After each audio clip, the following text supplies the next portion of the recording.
watu wenye huwa wanaona dunia kama ni yao. Number 1, bibi ya chief. Bibi ya chief wanaonanga kama dunia yote ni yao. Number 2, caretaker wa plot. Caretaker wa plot pia wanaonanga dunia kama ni yao. Number 3, mashabiki wa Arsenal after kubeba ligi. Mliona? After Arsenal kubeba ligi mashabiki wake walikuwa wanaona kama dunia ni yao. Number 4, watu wa kuvaa miwani. Hao watu wanavaanga miwani pia wanaona dunia kama ni yao. Number 5, secretary wa office.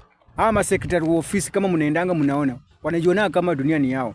Then number 6, wafanyikazi wa CDF. Wale watu wanafanya CDF wanaonanga dunia kama ni yao. Number 7, wale wa kupeana tishu kwa choo za kanjo wanajionanga kama dunia ni yao.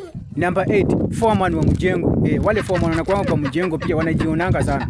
Then number 9, watu wa kuuza chemistry. Wale watu wanauzanga chemistry sana sana hao wanapenda kujikuona dunia kama ni yao. Then finally number 10, mademu M-Pesa. Wale mademu M-Pesa zensi zao, M-Pesa za watu pia wanaonanga dunia sana. Wanaonanga siji kama dunia ni yao. Ni wagani nimeacha?